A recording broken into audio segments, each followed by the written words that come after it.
3 learners. Our lesson for today is about using common and proper nouns in a sentence. Ano ba siya? Nasa yung letter number 3. A young dog. A young dog. Na, ano ba yung young dog? Number 16. Hanapin mo The yung answer is puppy. Good. Number 3. A child of your uncle or aunt. okay. Ang answer, kukunin mo siya doon. The answer is cousin. Very good.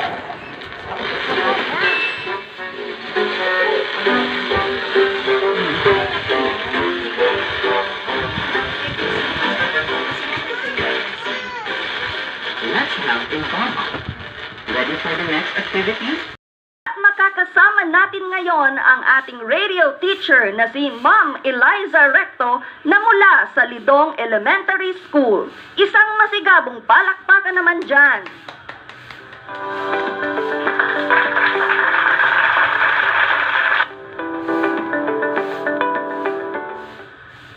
Magandang araw mga bata. Ako si Teacher Eliza P. Recto. Pero, pwede ninyo akong tawagin sa pangalang Teacher Lai. Ngayong umaga, ako ang makakasama ninyo sa Science 3. Kumusta mga bata? Huwag natin kalimutan, maghugas ng kamay bago hawakan ng modules. Sa tingin ko mga bata, handa na kayo para matuto.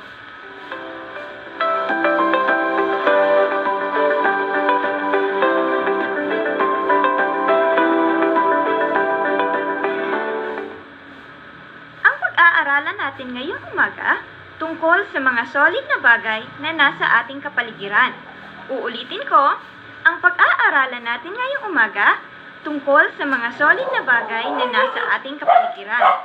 Pero, bago tayo magsimula, siguraduhin muna natin na nasa lamesa na ang inyong lapis, modules, at worksheets na kailangan natin ngayon.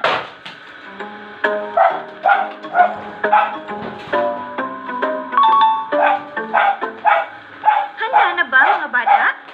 Magsimula na tayo.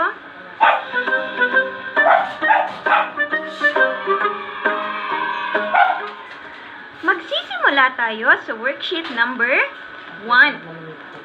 Tingnan nga natin mga bata kung ano ang nasa kahon. Ano ang nakikita ninyo?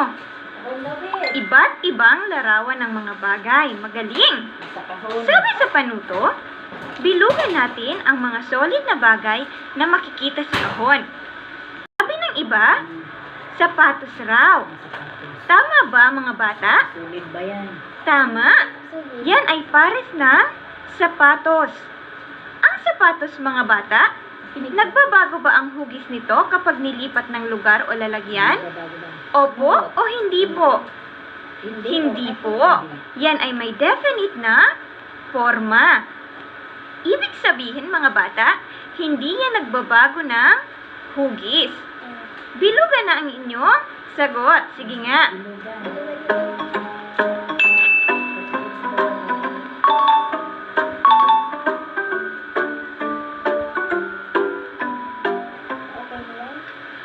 Kung binilugan mo ang sapatos, tama ang iyong sagot.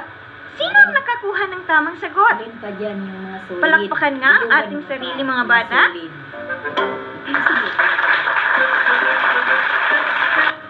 Ito, solid ba? Magaling! Sige nga, dito sa ikatlong larawan. Ano ang nakikita ninyo? Solid o liquid? Gamot na syrup. Ang galing talaga. Kailan tayo umiinom ng gamot? Pakinggan mo. Opo, tuwing tayo ay may sakit. Ang gamot na ito, matigas ba o hindi?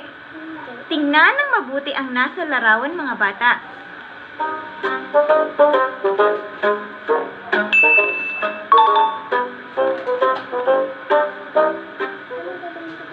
Kung hindi nyo ito binilugan mga bata, ibig sabihin, tama ang inyong sagot. Ang gamot na syrup ay hindi solid. Ito ay liquid. Ulitin ko po, Ang gamot na sirup ay hindi solid. Ito ay liquid.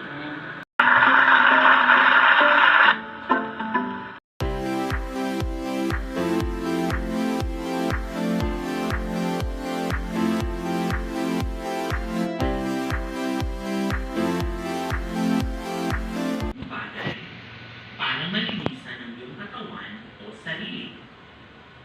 Lalo na sa panahon ngayon na may kumakalat na virus. Kaya mo bang pangalanan ang mga bagay na ito na iyong ginagamit na panlinis sa iyong sarili? Sige nga. Dumadaloy at tumutulo na bagay. A. Hollow blocks. B. Ban. C. Hangin. D. Gatas. Makikita natin ang tubig, juice, soda, at iba pa. Sa lamesa naman ng ating mga grupo, makikita natin ang white out liquid ink, cologne, pabango, tubig. Ang mga batang mag-aaral sa ikatlong baitang para sa huling aralin natin ngayong umaga. Ihanda na ang inyong module, lapis, papel at humanap na ng inyong komportableng lugar sa bahay. Imbitahin o yayain ang inyong teacher nanay, teacher tatay, teacher ate o kaya naman si... Ako muli ang makakasama ninyo ngayong araw sa Science 3. Kumusta ang gising nyo mga bata? Natatandaan niyo pa rin ba ang pinag-aralan natin noong nakaraang araw? Sige nga, tungkol saan ang ating pinag-aralan noong Martes? Sabihin kung ang bagay ay solid, liquid, o gas. Isulat ang salitang solid kung ang bagay sa larawan ay solid. Liquid kung ang bagay ay liquid. At gas naman kung ito ay nabibilang sa gas. Ang hangin ay isang halimbawa ng gas. Magaling! I-check na ang inyong sagot at bilangin na kung ilan ang nakuhang tamang sagot. 8.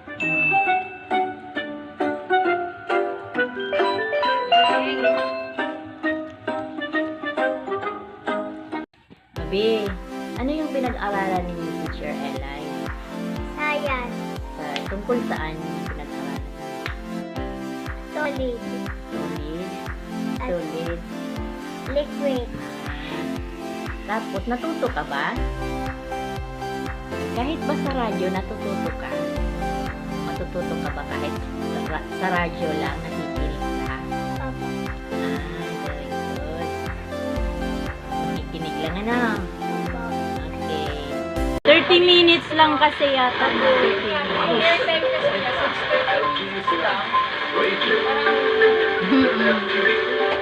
Pero mas maganda rin kasi may nababalikan yung pupils yan sa Kung video base, parang sa dati,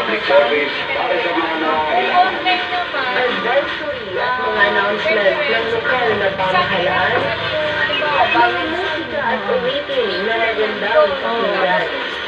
Bigla ang pakinggan sa radio tulang ng radio and media recording 107.9. Tapos nakikita pa yung pero alin ang mas maganda? face to face.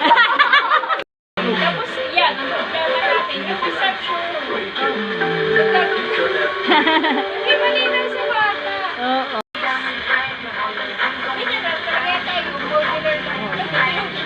Kailangan pa rin ng help ng parents. Ang problema, hindi na po sa kanya, paano yung kaya ito, nagsusulat siya, yung pencil, isa, task for your mother, Sa tingin mo po ba, epektibo ang paggamit ng RBI? Para po sa akin, kung bibigyan ko ito ng percentage, 80% ang ang effectiveness nito. Kasi, i-take into consideration natin yung capability ng bawat parent na makapag-afford na magkaroon sila ng sarili na nilang radyo. And then, isa pang reason ay yung mahirap na paghanap ng reception. Kasi minsan, yung mga bahay nila ay napapaligiran ng mga puno at mahirap. At yung type na yun, na paghahanap ng signal, minsan nakakadagdag din ng stress doon sa mga bata. At saka, minsan yung mga magulang na mga working parents na kailangan nilang kumayod para sa pang-araw-araw nilang pangangailangan, ay kailangan nilang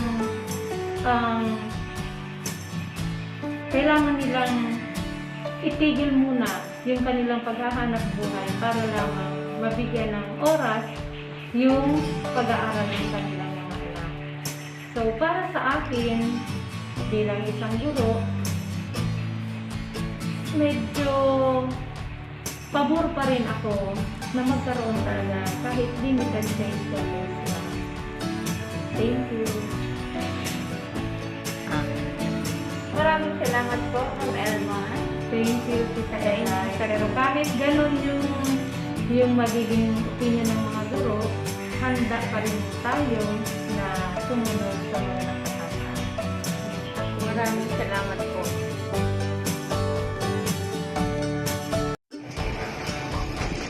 Sa tingin mo po ba, epektibo ang paggamit ng RBI?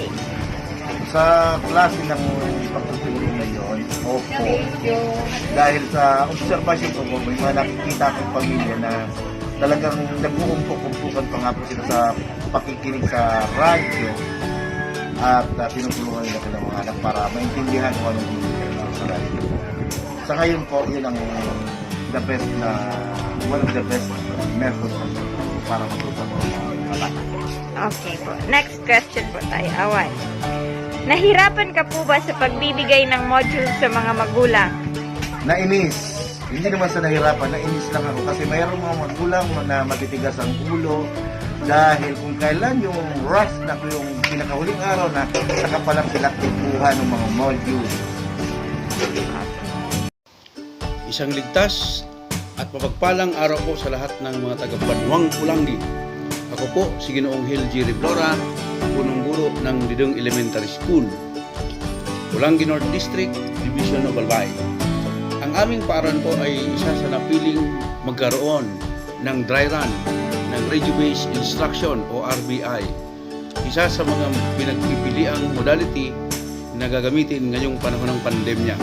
Tulad din ng ibang distance learning modality, modular distance learning, at iba pang pwedeng gamitin na alternatibo ngayong bawal ang face-to-face classes. Ang radio-based instruction sa Pulangi ay resulta ng brainstorming at suporta ng ating butihing Mayor Andy A. Morescotes at sa tulong ng Sangguniang Bayan ng Pulangi sa pamumuno ni Vice Mayor Buboy Fernandez kasama ang buong pwersa ng Sangguniang Bayan ng Pulangi. Kami po sa Lidong ay masaya na napili bilang bahagi ng pilot testing or dry run ng gaganaping RBI o Radio-Based Instruction ng ating DepEd Albay. Nagpapasalamat po ako sa lahat ng mga magulang ng Lidong Elementary School at suporta ng Barangay Council sa pamumuno ng aming masipag na Barangay Captain Nelly Sariba at Kagawad in Charge of Education Frederick Lim kasama ang buong sanggunian ng barangay. Sila po ay namigay ng transistor radio para sa lahat ng mag-aaral sa grade 1 Kaya mayroon na silang gagamitin na radio sa darating na October 5. Sana ay huwag kayo magsawang tumulong sa minamahal nating paaralan. Pinapasalamatan ko rin ang aming napakasipag at very motherly Public Schools District Supervisor, Ma'am Nanette B. Kapitbahay, at syempre ang ating Schools Division Superintendent, Ma'am Norma Samantela, at ang dalawang Assistant Schools Division Superintendent, Sir Guevara at Ma'am Gwen. Kasama na rin ang SGOD Chief, Ma'am Edith Cruzes, at ang ating CID Chief, Ma'am Sansita Piñarubia. At sa mga School Education Program Supervisors na tumulong sa pag-monitor ng ginanap nating dry run. Ganon din, pinapasalamatan ko ang aming kasamahang guro, si Ma'am Eliza P. Recto, ang aming grade 3 teacher na buong tapang na tinanggap ang hamon na maging host ng dry run sa grade 3. Ganon din, pinapasalamatan ko rin ang lahat ng mga magulang ng Didong Elementary School, lalong-lalo na yung mga nasa ikatlong baitang na nakibahagi sa dry run. At ganon din ang lahat ng aming mga kasamahang guro na sumuporta upang may daos na matagumpay ang dry run sa radio-based instruction sa ating bayan, ang Radyo Eskwela ng Pulangi or Pulangi Radio Eskwela 107.9 LGU Pulangi Radio and Internet TV. Ganoon din, pinapasalamatan natin ang ating buong may kapal dahil hindi tayo pinapabayaan sa kabila ng krisis na ating kinakaharap, ang pandemyang ito na ating nilalabanan. Isang patunay na hindi pwedeng hadlangan ng anuman ang pagkatuto ng mga mag-aaral na Pulanggenyo. Sama-sama nating harapin at tulong-tulong nating susolusyonan. Walang iwanan.